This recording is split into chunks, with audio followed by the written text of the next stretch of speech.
Welcome, everyone, to Talented Universe on the NDB Media Network. This is the 19th of August, 2025, when we're going to have three guests today from Vertical Dramas. So that's going to be exciting, but I'll talk about that at the end of the show. Marcia, how are you doing today?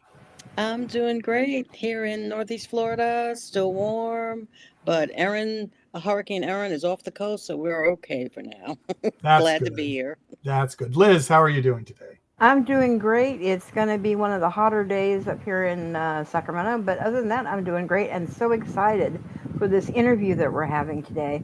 This man, I swear to God, it took me like 5 hours just going through all of your information. I'd love to introduce to you guys Brian O'Shea, the multi wizard of multiple stuff. I cannot believe some of the stuff you have done. I swear. One thing before we get into a lot of stuff, just bring it back kind of to the beginning of how you eventually got into acting and verticals and everything else. Okay, that's Yeah, because there's a lot of content here. yeah. So let's see, where can I start? I think my beginning in acting was probably very early in life. I think when I was a kid, I was always, performing for the family and stuff like that. And like everybody was like, "Oh, you're such an actor. You're gonna be an actor one day." And I was like, "No, I want to be a brain surgeon." And I went to med school for 2 years, and then I was like, "No, this is not my thing. I'm just gonna go travel around the world, find myself." 10 years later, I want to be an actor. Full circle there. So I moved to Australia. I'm from Argentina, by the way, originally. Born and raised there. Moved to Australia to study acting.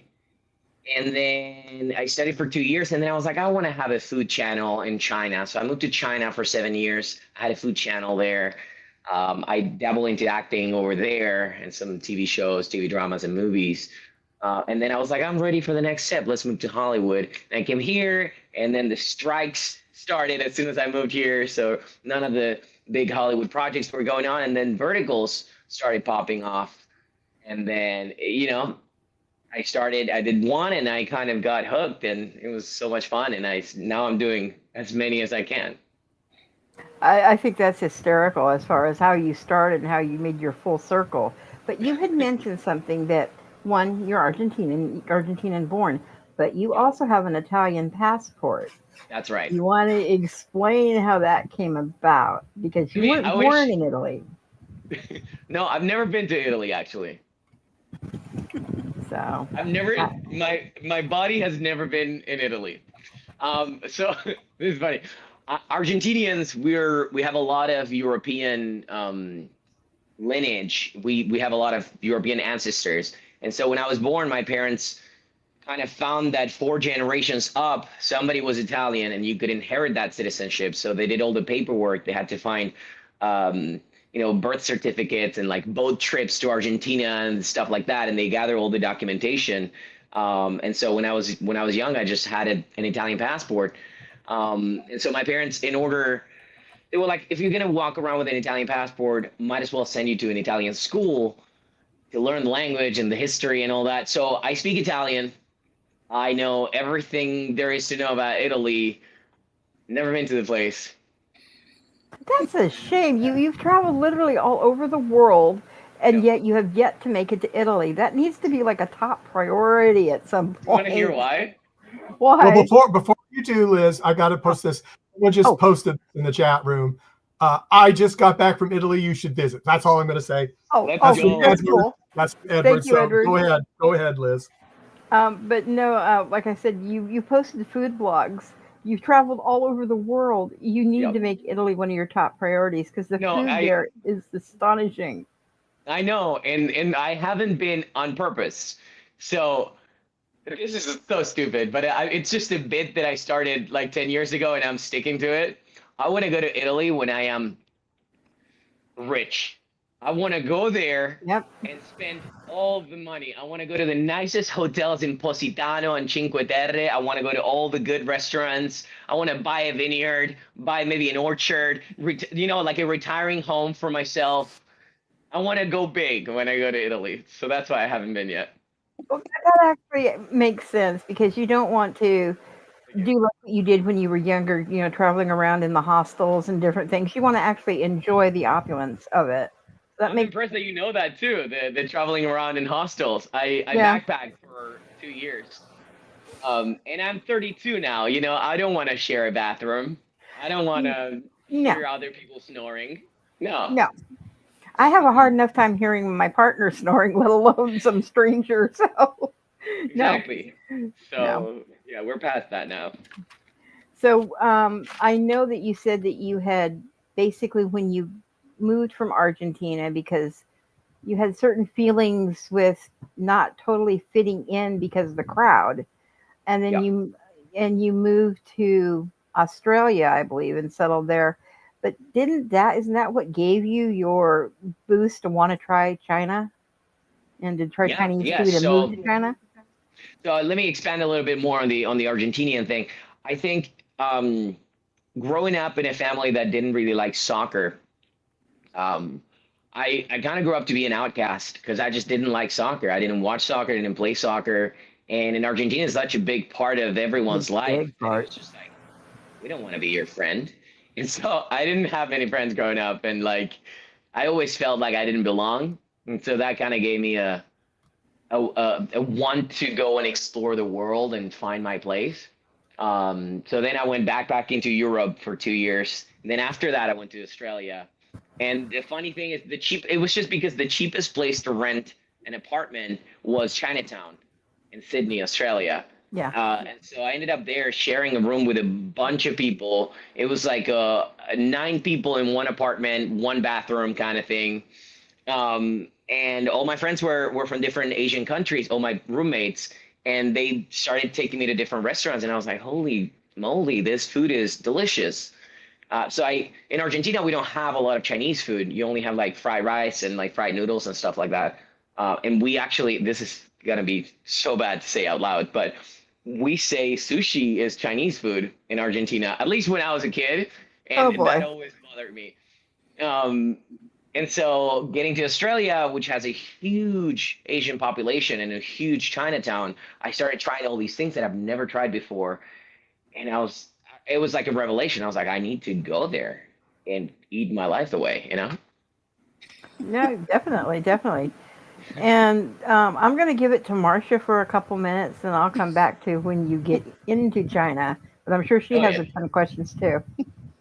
Well, I'm just here giggling because I'm listening up to already. It's part of your story, and it's amazing. I read that well in Chinese China, and you're humongous. You have a humongous following, and so you've been in something like my true friend and Gank Your Heart and Mm. how did you get started in China? Because that is probably not the easiest thing to do. No, so that's a whole massive side quest that I did.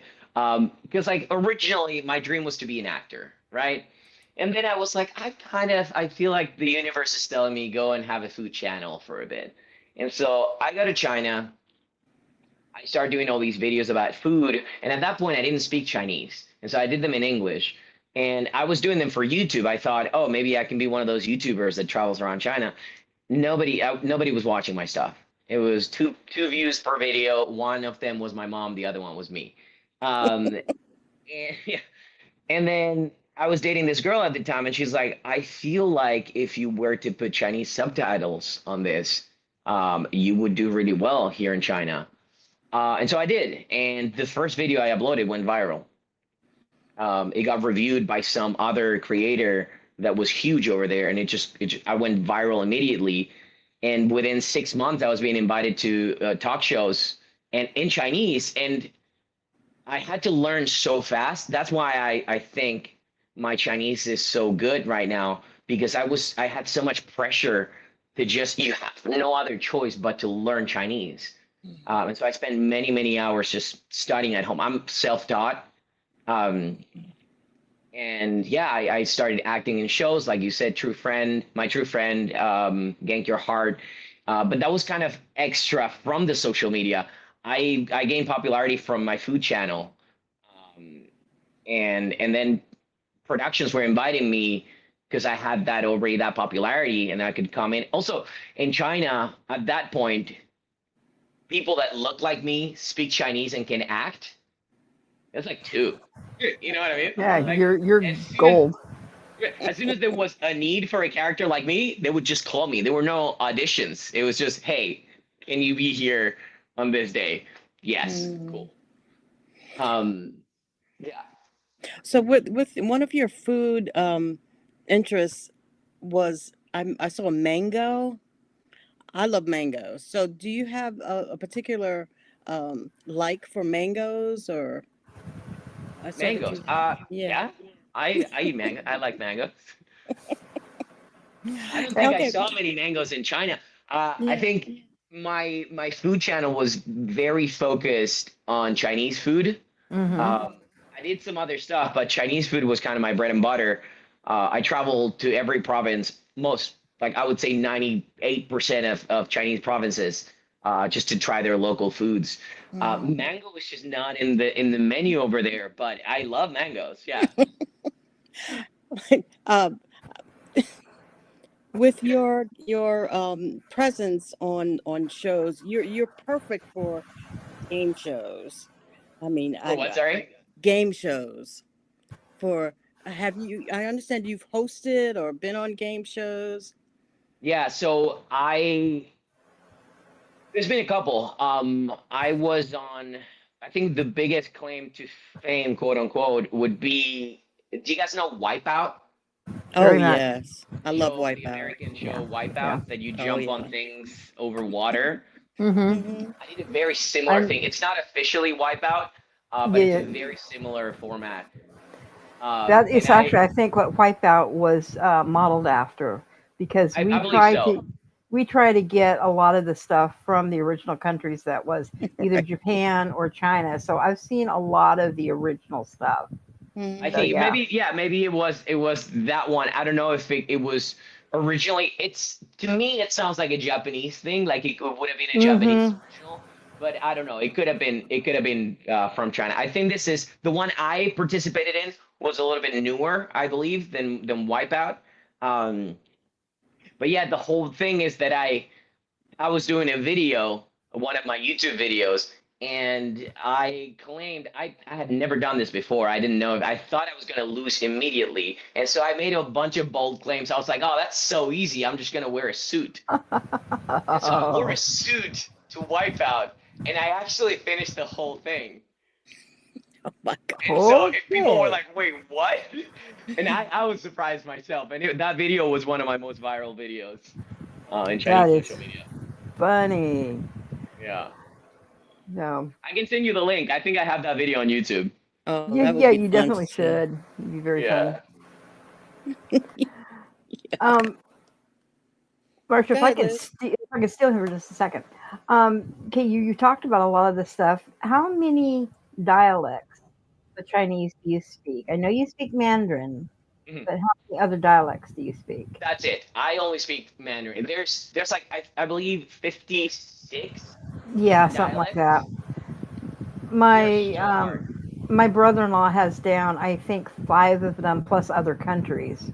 Whoa, His wife is from Hong Kong, but her parents are from mainland, like that's Beijing incredible. area. So, um, when you would have to act or do other things, and you said they called you up because you were the fit the perfect white guy type thing, did you think in English first or in Chinese first to translate? Oh, that's a great question. I think the first few times that I acted in Chinese, I was given scripts, and I did not know 85% of the characters on the paper. And Really? they were given to me in Chinese. So I had to like one by one go into this app called Pleco, write them, just imitate the writing with my hand, just try to figure out which character it is, and write the pronunciation, the phonetic pronunciation on top of the script for all the pages I had. And then I was saying stuff. I would ask friends, I'm like, how would you say this sentence in a natural cadence, Chinese cadence? And they would just reply, and I was like, all right, cool. And I had all these audios for each scene, for each line, and I would listen to it and then practice it and just memorize it. And so the first few roles, especially my true friend, I have no idea what I'm saying. No. Okay. And so I was definitely thinking in English. And I was thinking, am I screwing this up? Am I saying things right? I do think I have a good ear, so I think I nailed it now looking back into those things, but I had no idea what I was saying. I think now at this point in my life, because when you learn a language, if you learn it the right way, you essentially separate your brain into like a child in that language. And you start learning like you're like a baby, right? You start learning from zero. And so now I can think in Chinese when I speak. But yeah. So have you ever startled, like when you're here in LA based, and you ever like call an Uber and get in the Uber and startle the driver by actually speaking Chinese or anything like that? Times. Have you really? It's one of my favorite things to do. That is so cool. That is cool. I wait a little bit, I let them say a bunch of stuff maybe on the phone, or just like I hear that the navigation system is in Chinese, and then I wait until the end and I'm like, oh, thank you so much, like, I really appreciated your time, or something like that. And they go like, what? And they look back, and they look in the mirror and they look back and they're like, wait, you're not Chinese, you're a white guy, why are you doing that? Yeah. Because I have a very good, since you asked about the dialects, it's not a dialect, but I have a very good Beijing accent. Okay. So I can sound like an old person from the Hutongs of Beijing. Oh, wow. Yeah. I have some family that would love you. Speaking of China and different things, would you mind explaining what his name means and how you got it? Sure. So my Chinese name is Xia Bo. It's actually very easy. I get it to myself. My English name, well, it means, I guess, Spanish name because I'm Argentinian, but it's in English. It's an Irish name, Brian O'Shea. The initials are, unfortunately, B.O. And so B.O. Bo in Chinese. And if you they like to double things up to make them cuter. So Bo was my name, and then Xia, the last name of the surname of my name just means summer because I like summer. And it kind of translates, if you want to translate it, it would be summer waves. But it's just a phonetic thing from my English name. Okay. Because I had heard a little rumor floating around as well that there's a certain nickname because of your love of hot foods. Oh boy. How do you know this? How do you find this? No. I have my ways, but that's crazy. That's crazy that you know that. Okay, so that's a different name. That's a nickname. It's Xia Die Ju. So that literally translates to the iron. So the iron chrysanthemum flower, and then my last name. So essentially they're calling me the iron chrysanthemum flower, and chrysanthemum flower is an analogy for your butt. Because I eat very spicy food, so essentially they're calling me the iron. Yeah. Because I eat very spicy. So. Yeah. Now that I've embarrassed you, I'll throw it over to Michael. Brian, I missed some of the questions, so if I say a question, just say, Michael, they asked me that. What, in your opinion, has been your favorite vertical to act in so far? Ooh. Okay, this is not even. I already know what I'm gonna say. But it hasn't come out yet. It's about. Well, then don't say it. Then if it hasn't come out yet, I know what I can say. Okay, just as long as you know what you can say. Yes, legally speaking. Exactly. Because we're gonna have. I don't know if you guys know about VertFest. Yes. Oh yeah. We're gonna have a panel for it, so people know. We've been posting a lot about it. It's coming out at the end of the month. It's called Game of Choice. Yep.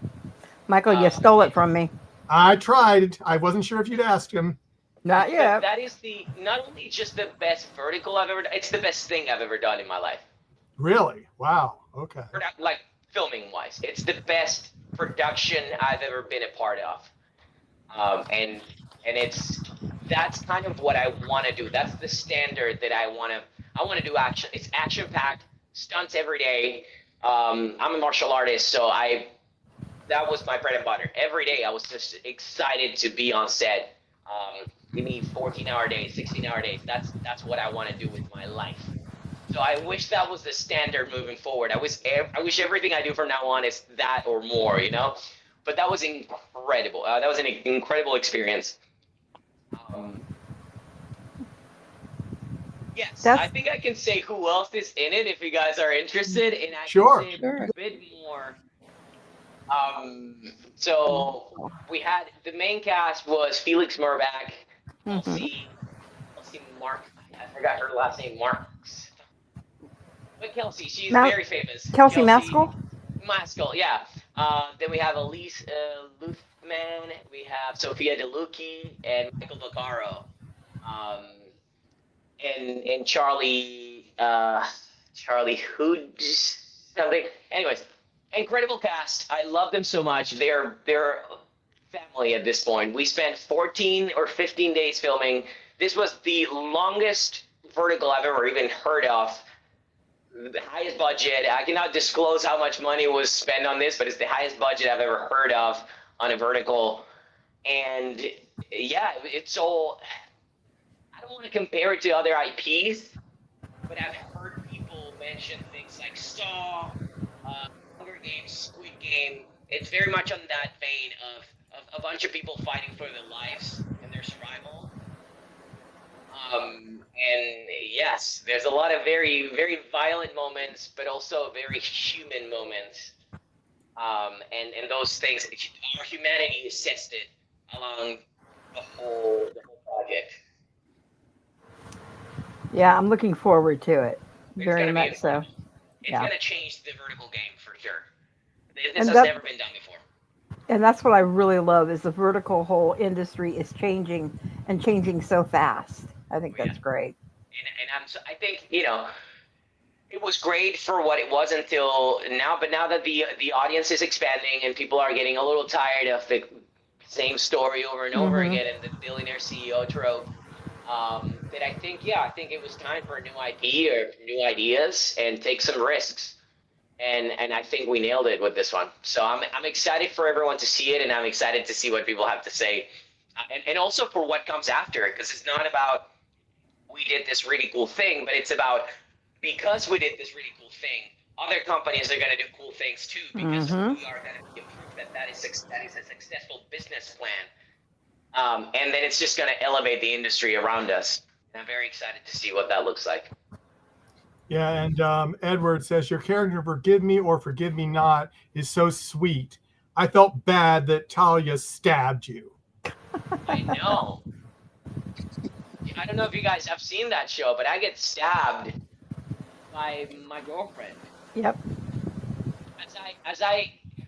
My character has a brain tumor, and then she breaks up with me and stabs me. And her defense is because my grandfather, that he was going to pay for my surgery if she did that. So she was actually looking after me. Yeah. Didn't know that. That's kind of sick, but that's a whole other conversation. Marcia, let me go to you. Yeah. Your physical exploits read like every sport, every trick, every except soccer, right? Pogo stick. Except soccer. We don't like soccer. And also parkour. Yep. Parkour to the untrained eye is super dangerous. Yep. So what piqued your interest about parkour? I think it just looks so cool. It does. As a 15-year-old, I would see parkour videos, and I was just like, wow, that looks like superhero stuff, vigilante shit. And that's the kind of stuff that I want to act in, you know? I haven't done, to be fair, and you know, I haven't done parkour in a couple of years now. I think it's still there, a lot of it, but I would be very wary of doing a front flip on concrete. my God. because I got to protect the moneymaker. There is a show that we have been watching and loving on TNT called Librarians: The Next Chapter, and one of the main characters is a parkour person. His name in the show is Connor. So you might want to check that out. On almost every episode, he does some parkour action. Is that a vertical? It's No. a regular show on TNT called Great. Librarians: Yeah, The I Next love that. Chapter. And Yeah. I feel like at this point in my life, I've gathered so many skills that I think what I'm doing subconsciously is just tap into a bunch of different skills and at least gain the basic knowledge and basic skill. And then whenever I book something, because I can say, hey, I do parkour, right? And I haven't done it in so many years, but the basics are still there. And if I were to book something and train, it would just come back like that. Yeah. Right. And so at least I'm better off than somebody that's never done it before. I'm way more ready and months ahead of somebody who were just to start right now for the role. And so that way, if they need a martial artist, a parkour guy, somebody that uses swords, Kali sticks, I'm ready, You're there. You're there. Yeah. And also your penchant for humor. I understand you've been going to groundlings classes, and for people who don't know what the groundlings are, So groundlings is an improv school. I actually haven't been in a couple months. I've just been so busy with verticals. This year I've been slacking on my acting school, but I think it's fine. got to get back into it. But groundlings, well, I mean, if you're busy working, just work, yeah. Work is work. Also, I learned a lot on set too, Yeah. I learned a lot from observing other actors too. But yeah, so Groundlings is an improv school. Yeah. And it's located on Melrose, and they're very famous for their improv shows, and they kind of train you to become part of their ensemble for their shows, right? I went there to kind of get skills for myself. I'm not interested in doing improv shows, but I do think that was definitely one of my weakest spots to improvise. Mm-hmm. Oops, we lost her. Am I still here? Yeah, you're there. The microphone is going in and out, so. Oh, I'm sorry. Well, let me know if it does that again. Better. Mm-hmm. So, yeah, I think I was very reliant on script in the past when something would deviate from the script, I would just freeze and not know what to do. Whereas now, after going to Groundlings, I'm like, okay, I can just play around and just focus on being present and just trusting that whatever I say will be in line with the character and what's happening. Mm-hmm. So it's been very good. Mm-hmm. And I also have to say, just out of left field, you kind of remind me a little bit of Mr. Beast. Has anybody ever said? As in, like, looks? Yeah, with your eyes and your kind of brilliant smile, it just kind of reminds me of that. But you have probably. First time I ever hear this. I've heard a bunch of other stuff, and now that I have this beard that I'm not a big fan of, but it gets me roles. It gets me lead roles in verticals. Because I guess I look like a boy when I shave, and they want that mature look, hyper masculine look. So I'm growing this thing. Mm-hmm. Yeah, interesting. But when I shave, I've heard Timothy Chalamet. Ah, okay, I can see that too. Heard Zac Efron for the jaw thing. Mm-hmm. I've heard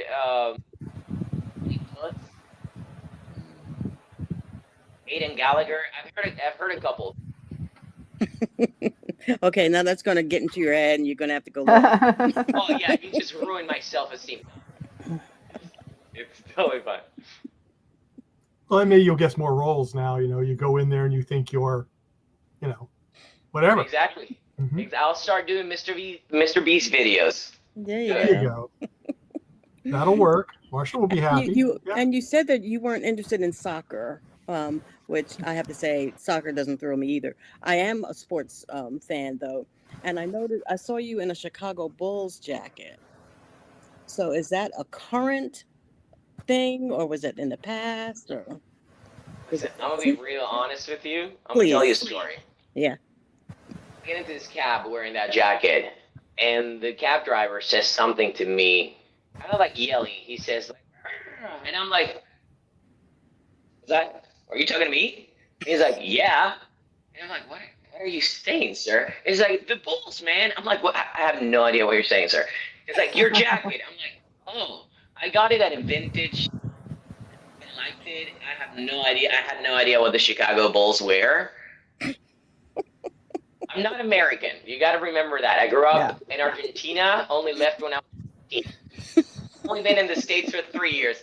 No idea what the Chicago. Even now Oh I'm my having God. trouble thinking what sport they play. Oh, you're killing me. I'm just Oh being God. honest out here. I love that. That's great. Yeah. Is it is it basketball?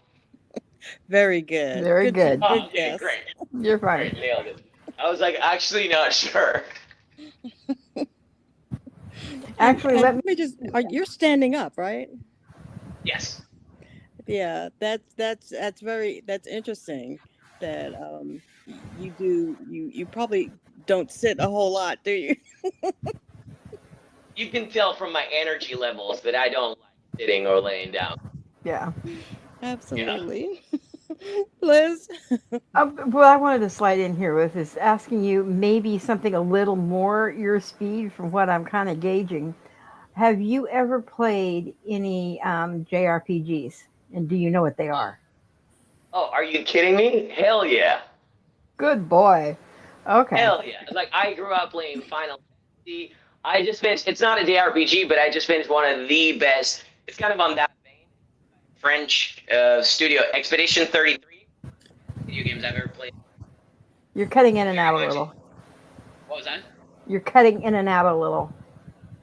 Expedition 33. Have you played Mhm. that game? I haven't played it. I have seen it played, and it's one I want to do. One of the best video games I've ever played in my life. And it's very Really? much in essence, it's essentially a JRPG. Japanese, but it's just so much. But yeah, why That. were you bringing that up? The Oh, I just. JRPG. Well, I just kind of figured you to be from some of the stuff that I have read, and also the fact that you really don't like sports and you don't really have a clue in soccer, you just seem to be, for me at least, the type more that would do like the JRPGs or do an interest in anime or things like that Oh yeah, oh yeah, versus, that's very much me. yeah. So, and then that's kind of runs along more my speed with a lot of stuff. So, in Hell yeah. fact, I drive Michael crazy because on Sunday mornings, me and another host, we actually have an anime review show, which is really kind of funny with everything Japanese. So, Love that. um, yeah, but also going back to China, and China is the birthplace of verticals. Were you Hmm. ever interested or asked to do a vertical in China before you got introduced to them here? So when I was in China, verticals were not a thing. I think they started right after I left in 2022. It's Mhm. about Um, right, yeah. and so I never had the opportunity to do one there. I would be super interested in going to China to film them. I've been offered multiple times. There's just one thing that I don't know if I should be saying this. Whatever, because I'm not American, right? I'm here on one visa, which is an Right. extraordinary visa for actors and content creators. And so I'm just worried that I'm going to leave the country, and when I'm coming back, they're going to say, like, Yeah. speak Chinese is weird. We're not going to let you in to El Salvador. I don't know. So Yeah. Yeah, I just understand. staying in the country. Yeah, no, I understand your viewpoint 100%. And there are so many verticals that are now opening filming here within, the United States. Although I do know there is a long term series, almost like a soap opera per se, being filmed in Argentina. And it's been going on for a while. Yes. Yes. And it is a almost like, I don't know if you ever heard of the old shows we used to have at night, like Dallas and Knox Landing. If you've ever heard of those, it's kind of run on that same thing of, the opulence, the overlord. It's on a ranch, that Okay. whole thing. And it That just, sounds so cool. I had no idea that every time I tell people back at home about verticals, they have no idea what they are. well, it's kind of funny. I've been doing, and I've been involved in verticals since they first came out in Chinese. And I've kind of infected other people around me. And they Yeah. see now they're, oh, okay. But it was funny. I had someone come up to me yesterday, and I literally talk constantly. Well, I've got this going on or that going on, and they dead serious came up to me, go, I know, I hear you mention this all the time, but what is a vertical? What are you talking about? And I laughed because that's actually one of the questions that we normally ask, our guests. What do they consider? What do they tell their friends what it is? And I was like, okay, well, it's this and this. And they're like, okay, what do you think that you would, if like your mom and dad ask you what a vertical was? So I hope I don't get in trouble for this. What I say, I'm just being completely honest. What I say, it's essentially the new soap operas for your phone. Yeah, that's a pretty good way to put it. Yeah. And then when they're like, wait, what do you mean? I'm like, CEO, billionaire, werewolf, very cheesy. And then Yeah. people go like, oh yeah, I've seen those on TikTok, and that's when they get it. Mhm. But as we said earlier, that's changing. That's the audience of people that like to watch those kind of billionaire. The audience of now they want to go quick. Also, I think one of the things that's changing is everybody nowadays versus even 10 years ago, but 20 years in past, they're all sitting there glued to their phones, whether they're on a work break, whether they're, catching, the subway to somewhere, they're always looking down on their phones. So, what better way to catch up and watch something would be through a vertical that's shot up and down, not, not horizontal. So I think that's a really great way for the business to start capturing more people as well. There's clearly a demand for that right now. That's why it's so popular. Um, yeah, I think it's just if you were to have to put the phone horizontally, then there's a lot of things you cannot do at the same time. So I think a lot of people multitask. Mm-hmm. Well, Marcia, do you want to? Hmm. Well, I just wanted to, when you were talking about the vertical world and how many are being done, there are just so many coming out, and eventually, people work with each other. We find that actors have projects in common, and I noticed in yours we have Aaron Orcutt coming up later, and you and she were in Spoiled by My Vampire Uncle. yep. Do you remember Yeah, that that one project? that one was very fun. We had a lot of fun filming that one. It was yeah, we all like connected really well on set, even with I mean, we weren't even the main, we were the supporting Right. character. We had a whole side arc. And arguably, I think our love story was more interesting than the main one. But um, Yeah. well, because that one, I don't know if I'm allowed to say this, but I felt like it was like a little weird because the main character is this vampire that knows her from when she's like 12, and now she's an adult, and they start like Interesting. it was kind of like. It was a And bit then us, cringe. like Aaron and I had this thing where we were like, I was classic. I was pretending to date the main girl, but she was actually the girl I was in love with. But I was in it for the money with the other girl, which is also horrible. Yeah, we had a very loving relationship, her character and I. So Hmm. Yeah. So on when you're, I'm going to ask a Michael question. When you're away from verticals, and we're away from acting, and what kinds of things do you like to do to relax? Because you're going, going, going, going, going. He doesn't like to relax. He just said that. I I think that the world and the universe has been telling me that I need to learn how to relax. But to me, relaxation right now is just go and play pickleball, go and do martial arts. You know what I mean? Like, physical relaxation happens when I sleep mostly. And every once in a while I injure myself, so I'm like forced to relax, and I play video games and broken foot last year. I fractured one of my toes, so I was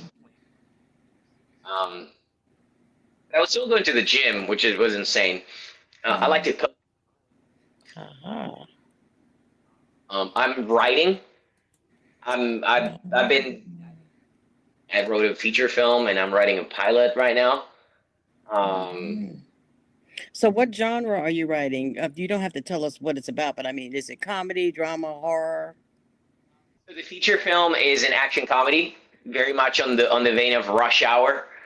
I just watched that again. Oh my gosh. This could be good. So I'll try to give you just a little bit. It's kind of like Rush Hour, but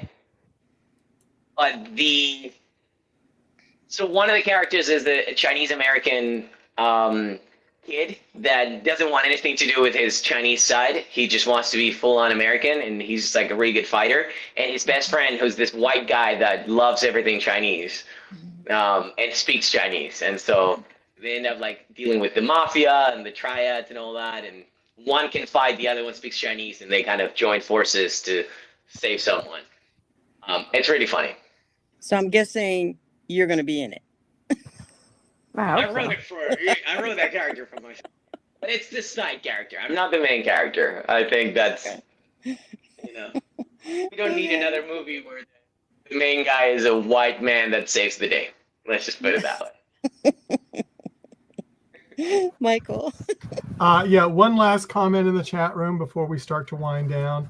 I was going to put this up earlier, but we got off into tangents. Since you grew up in Argentina, how fluent are you in Spanish?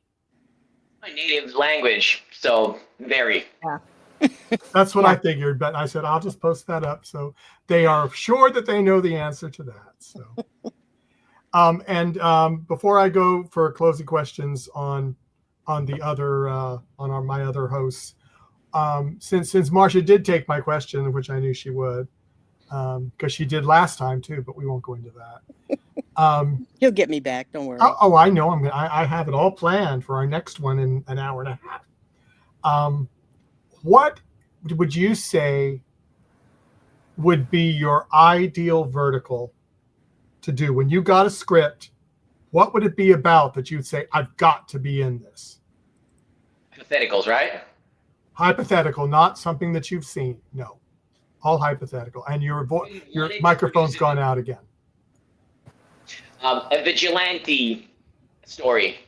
Oh, okay. Vigilante vertical. Because, look, CEO billionaire that at night puts on a mask and fights crime. Come on. Like Batman without the bat. Yeah. I would be so down. That would be my bread and butter. I was born to do something like that. Well, I that's have a cool. thing with vigilantes. Like the person who takes justice into their own hands and goes at night to fight crime and save people. I don't know. My soul gravitates to that kind of story. There you go. Marcia, your final questions. My final question and comment is, I sometimes produce panels and things at comic conventions, and I can picture you. I know you're going to be at Verticon. You are going to be amazing. Have you ever done that type of thing before? I used to do a lot of it in Chinese, which it added an extra layer of difficulty. But yeah, I've been exposed to stuff like that. Mm-hmm. Have you ever? Go ahead. I was going to say, have you ever cosplayed? Oh my God, I've been wanting to.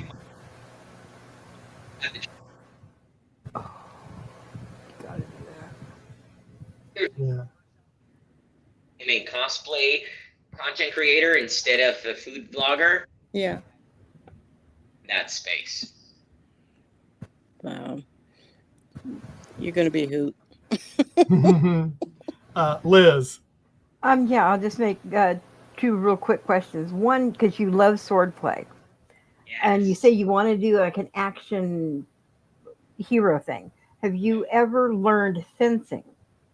Fencing? No. Yeah, that might be something to put in your repertoire, and then maybe do a modern day Zorro. Zorro. I was thinking about that. That's like the only one thing where they made fencing cool and vigilante is Zorro. Like the I do think that Zorro, I think culturally speaking, he is Mexican, right? If I'm not mistaken. True, but it doesn't. Into an IP that already exists with a specific nationality. Mm. I mean, I would love to do it. I would love to, and I would put on the right accent, and I would work on the character. I do think that as an Argentinian, that might be seen. I don't know. Mm. Well, maybe do something Argentinian born from, it doesn't have to be Zorro per se, but just that. Yeah. And it could be somebody that uses a katana instead of a fencing sword. Exactly. Oh, they're Exactly. cool. Or Cali sticks. Yeah, exactly. And So my like ultimate hero that I would love to play is Nightwing, which he uses Ooh. Cali stickers at the end. yeah, Like a non-lethal weapon, badass, and yeah, that pretty would be really fun. And my final question is, and you can give it to me off air if you have it, or if you want to put it on air. I want your vegan lemon pound cake, your protein pound cake. I want the recipe for that. The cake, right? Yes. Okay, I'll send it to you because I made it myself. It doesn't exist. Oh, you just made it up. You know, Oh. I grabbed 3 different recipes and I mixed them together. Oh, awesome. Okay. Thank you. Yeah, I don't have it in my head, so I would have to send it to Oh, you. no, that's fine. You can send it to me whenever. Michael, I'm going to toss it back to you one last Oh, time. okay. Yeah, one last time. Brian, thank you so much for joining us today. Sorry the microphone kept cutting out, but that happens. But we love to have you. If you would like to Yeah. come back, please let us know. After your other movie release, after you've done Verticon or whatever that you do. For sure. But I have a lot to talk about. That show is out. Yeah, and fun times today because you're our first of 3 vertical guests today. At 3 p.m., 12 p.m. Pacific, we have Erin Orcott, and you talked about her. So she's going to be on at 3 o'clock. At 5 o'clock, 2 p.m. Pacific time, Riley Nottingham will be joining us. So we've got a whole bunch going on today. So everyone, thank you all for coming, and we'll see you again next time. Bye-bye. Thanks, Brian. Thanks, everybody. Thank you.